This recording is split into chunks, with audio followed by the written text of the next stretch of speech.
नमस्कार दोस्तों, मैं के गुप्ता आप सभी व्यूअर्स का अपने YouTube चैनल पे हार्दिक स्वागत करता हूं। दोस्तों, के गुप्ता इंग्लिश क्लासेस के इस चैनल पे इंग्लिश ग्रामर और इंग्लिश वोकेबलरी से संबंधित कई वीडियोस अब तक हम आपको डिलीवर कर चुके हैं।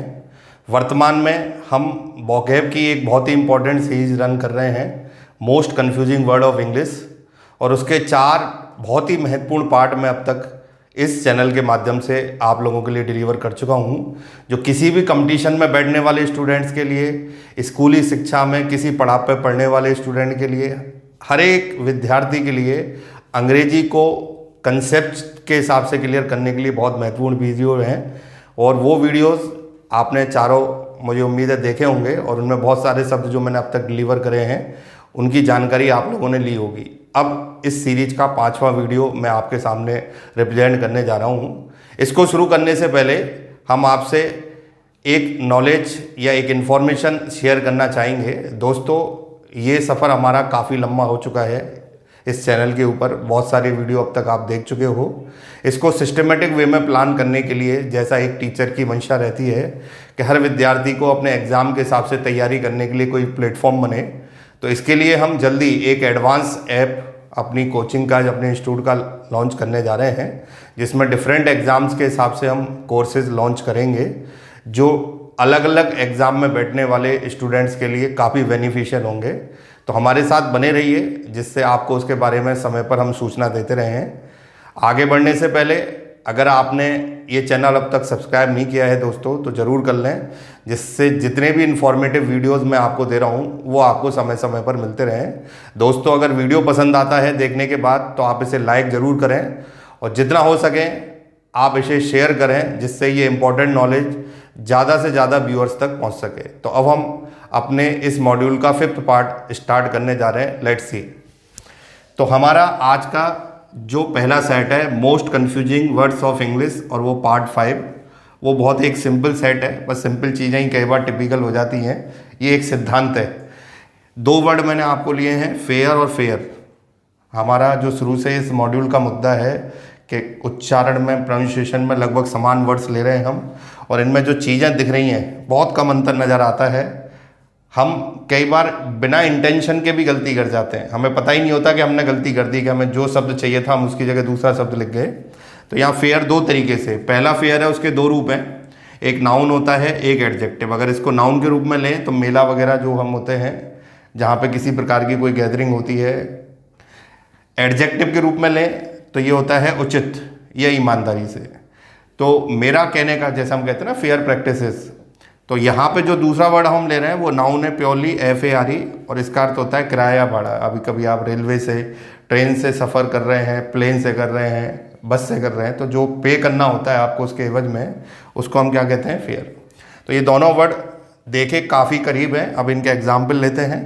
Transport authority has just increase the fair of local transport. तो मेरा कहने का मतलब है कि आप यहाँ पे देख रहे हैं कि ये फेयर की हमें रिक्वायरमेंट है और सही है। अगर मान लो ये फेयर मैं यहाँ यूज़ करूँगा तो क्वेश्चन गलत हो जाएगा। दूसरा एग्जाम्पल है, एक book fair is organize every year by our school. यहाँ पे भी फेयर है, पर कौन सा वाला, ये वाला, क्योंकि हमें ये वाला अर्थ देना है। तो जब हम काम में ले रहे हैं जो वर्ड, उसका अर्थ ध्यान में रखते हुए हमें वो वर्ड काम में लेना चाहिए। तो ये हमारा आज का इस वीडियो का पहला सेट अब कंप्लीट होता है। अब आते हैं हम अपने सेकेंड सेट पे। Let's see. तो दोस्तों, अब हम अपने इस वीडियो के सेकंड पार्ट की ओर आ रहे हैं। सेकंड सेट ला रहा हूँ मैं आपका 2 वर्ड्स का। कंपेयर करते हैं उन दोनों को, देखते हैं कितने इंपॉर्टेंट साबित होंगे हमारे लिए। पहला वर्ड है रॉ। ये भी वही है, सेम लगभग प्रोनाउंसिएशन से बने हुए 2 वर्ड हैं। आसान, आज के जो शुरू के 2 सेट लिए मैंने थोड़े से आसान है, पर ये चीज़ें भी बहुत कम लोगों को पता होती हैं कि हम ऐसी गलती कर सकते हैं। तो पहला वर्ड एडजेक्टिव है, जिसका अर्थ होता है कच्चा माल। जैसे इंडस्ट्री वगैरह में प्रोडक्शन के लिए रॉ मटेरियल की हमेशा ज़रूरत रहती है। और दूसरा वर्ड है रो। आप जैसे स्कूल में प्रेयर वगैरह होती है तो एक रो में खड़े होने के लिए कह दिया जाता है आपसे, दैट इज़ नाउन। पंक्ति इसका अर्थ होता है। तो दोनों वर्ड लगभग सेम थे। स्पेलिंग में देखें तो सिर्फ एक अक्षर का अंतर है। मिसलीड कर सकते हैं हम जब इसे यूज़ कर रहे होते हैं। तो इनमें सबसे बड़ी दिक्कत यही है कि इन शब्दों को इंटरचेंज नहीं करना है, जहाँ जो वर्ड चाहिए वो लगेगा। ये इनका सिद्धांत है। एग्जाम्पल देख लेते हैं। अरेंज दीज आइटम्स इन ए रो। मतलब ये वस्तुओं को एक पंक्ति में लगा दीजिए।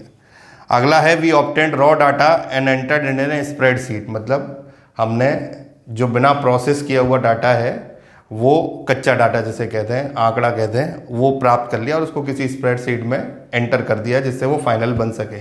तो ये सेट में मेरे 2 वर्ड थे, दोनों अलग अलग अर्थों के लिए काम आते हैं। एक एडजेक्टिव है, एक नाउन है, और उनका सेंटेंस में कैसे इस्तेमाल कर रहे हैं वो आप देख चुके हो। तो यहाँ पे ये दूसरा सेट हमारा कंप्लीट हो जाता है। अब आते हैं हम अपने अगले सेट पे, लेट्स सी। तो दोस्तों अब हम आते हैं अपने इस पार्ट के तीसरे सेट पे, ये 2 वर्डों के साथ। यहाँ पे पहला वर्ड है मार्शियल, जो एक एडजेक्टिव की तरह काम करता है, जैसे हम योद्धा या लड़ाकू कह सकते हैं, या इन खूबियों वाला कोई व्यक्ति है। दूसरा है मैरिटल। मैरिटल एक एडजेक्टिव है जिसे हम वैवाहिक कहते हैं, मैरिज से संबंधित, मतलब शादियों से संबंधित। तो इन दोनों में लगभग देखें तो बहुत ज़्यादा समानता है। अगर मैं कहूँ ना तो इनके लेटर्स भी आप देखेंगे तो लेटर्स को ऐसे इंटरचेंज कर दिया है, कुछ क्रम में बदल के लिख दिया है। यहाँ पे आई बाद में, यूँ कहते हैं यहाँ आई पहले हो गया, तो आप देखेंगे मतलब ही चेंज हो गया, वर्ड ही चेंज हो गया।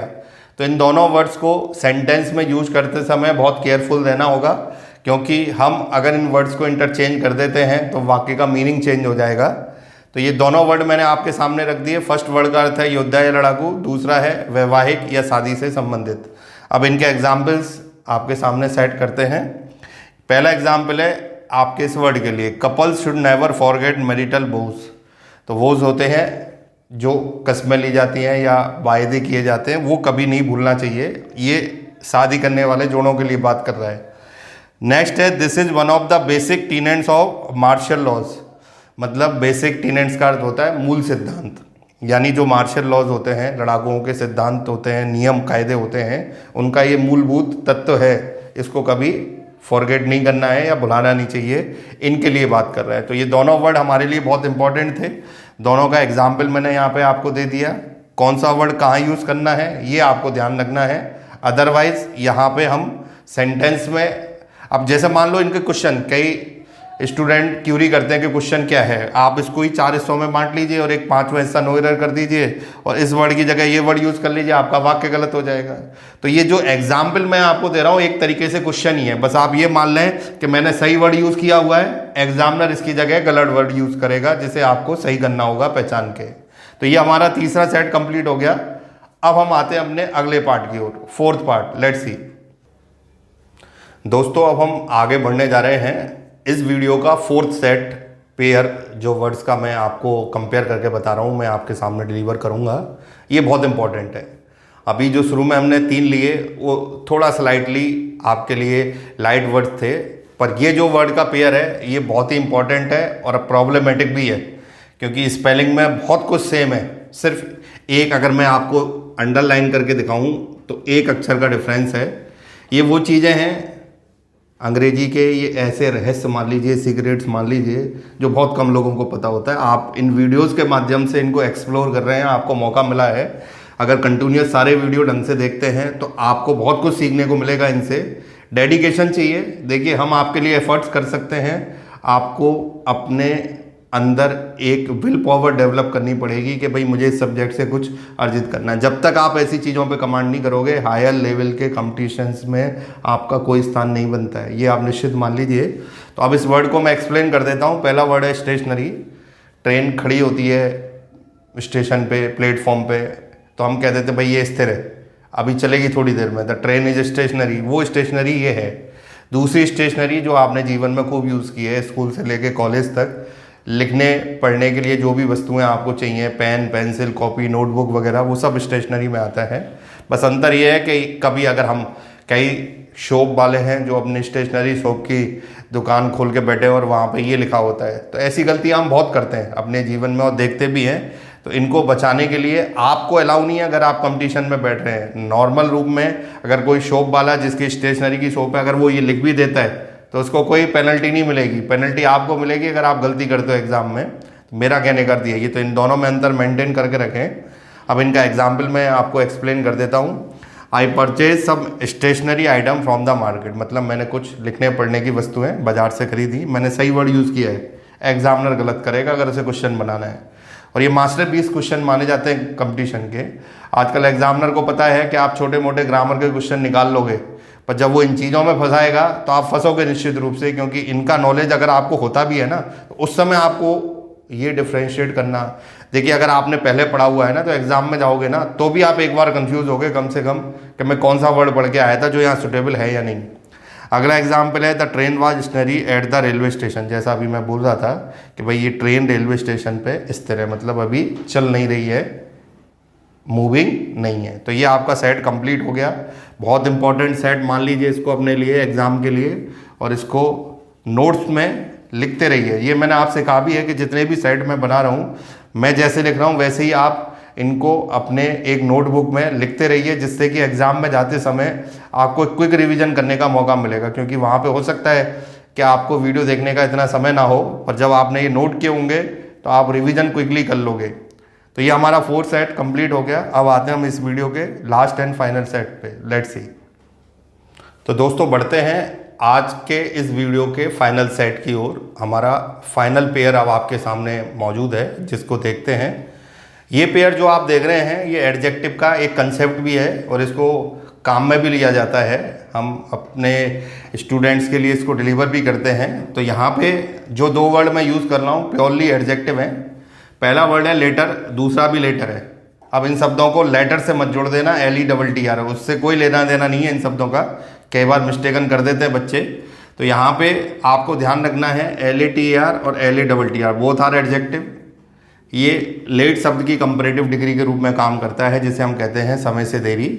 ये एक अंग्रेजी में वर्ड होता है FORMER, फॉर मोर। ये उसका अपोजिट है, लगता बिल्कुल ऐसे है, क्रम के अनुसार बाद में। जैसे मैं कहूँ मैंने सब्जेक्ट के स्थान पे कोई सेंटेंस बनाया और 2 नाम लिखे, 2 बुक्स के नाम लिखे। मैंने लिखा बोथ बुक्स आर फेमस, 2 के नाम लिख के।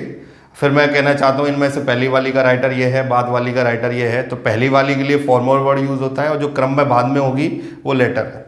जैसे मैं कहूँ उसने मुझे 2 सुझाव दिए, मुझे बाद वाला अच्छा लगा, तो बाद वाला मतलब लेटर। यानी क्रम के अनुसार जो चीज़ बाद में है वो लेटर LATTR, और समय से देरी होगी वो LATR। लगभग प्रोनाउंसिएशन में सेम है, इस्तेमाल करने का तरीका अलग है, अलग जगह इस्तेमाल होते हैं। एग्जाम्पल से ये चीज़ क्लियर कर लें। Some student came later than teacher in class.